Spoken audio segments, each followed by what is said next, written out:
Alors je vais vous lire un extrait de Baroufa d'Isabelle Barry, où vous voyez la couverture ici. New York, juin 2004, 3e jour. Je suis dans une ruelle retirée de Tribeca. Assise, les pieds nus, noyée dans une bassine d'eau chaude. Je n'ai jamais imaginé New York sous cet angle. D'ailleurs, je n'y suis pas vraiment à New York. Le bruit, le ciel, les couleurs, les mots entendus, ici rien ne traduit la ville. Je pourrais être n'importe où, à me faire tripoter les orteils en vitrine par une chinoise aux doigts de fée. Cela n'a aucune importance, l'endroit. Il doit être juste, c'est tout. Je veux dire par là qu'on doit s'y sentir à sa place. Bien. Donc je suis là à New York, Pékin ou Kuala Lumpur, pantalon retroussé jusqu'aux genoux, installé dans un fauteuil en sky, à côté d'un ours dénudé du bas lui aussi, plongé dans la même posture, un peu ridicule et qui me sourit. Ai-je connu situation plus folle? La demoiselle masse mes mollets avec violence, puis la plante de mes pieds. Ça me fait presque mal. Tout bas, je ronronne. Dans la rue, les gens passent qui la regardent faire. On a marché longtemps pour en arriver là en silence. À un moment, Sandro a ôté sa veste. Il faisait chaud, même si le soleil déjà se couchait avec paresse. Je ne lui ai pas demandé où on allait comme ça d'un pas léger. Il m'emmenait quelque part, c'était certain. Sa démarche indolente aurait pu m'induire en erreur, mais je sentais de la détermination dans sa lenteur. Et pendant qu'il s'affairait, alangui dans la géographie des lieux, je caressais la soie du foulard à franges que m'avait offert Carla, la femme de Lamberto. Pour rien, juste comme ça. Puis Sandro s'est arrêté devant une vitrine grise au néon jaune. Il a contemplé le bâtiment délavé comme s'il était tombé du ciel et m'a dit « C'est là, viens !» Sous le bras, il portait sa serviette pourpre en cuir. J'étais incapable de la quitter des yeux. On s'est enfoncé dans nos trônes de plastique noir, en rang d'oignons, partageant l'intimité pédestre de 3 autres qui, perdus dans leurs pensées, s'ignoraient avec insistance. Peut-être était-ce ce qu'il y avait de mieux à faire en pareilles circonstances, s'évader en pensée. Les jambes veineuses et mes mollets de ma voisine auraient dû m'inciter à prendre cette idée très au sérieux. Pourtant, je scrute les autres mollets, les poilus, les fins, les tendus. J'imagine les visages qui leur correspondent. Je n'ose pas regarder si haut.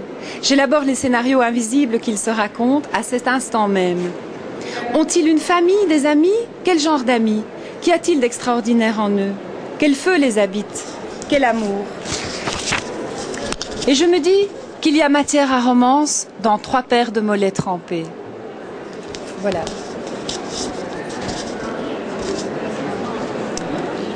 Alors voilà, Valérie vous a lu un extrait de mon livre et moi je vais avoir le plaisir, avec elle, de vous lire un extrait du sien. Alors c'est les minutes célibataires et c'est Valérie Nimal. Une terrasse de café au bord du canal Saint-Martin. Un homme en caban bleu allume un enregistreur. Il capte les bribes de conversation alentour. Celles d'hommes, de femmes, d'enfants, de vieilles dames, de jeunes gens, de concierges, de drogués, de mendiants, de conducteurs de taxi, de touristes attablés, de serveurs de café. Auriez-vous 1 euro? Comment fais-tu pour arriver toujours en retard? Je n'ai plus mon vélo, j'ai dû prendre le métro. Voyez-vous, madame, le quartier a changé. Vous avez marché sur mon pied, jeune homme, vous pourriez vous excuser. Une femme au téléphone, à la table de droite. Je n'avais jamais connu l'orgasme avant.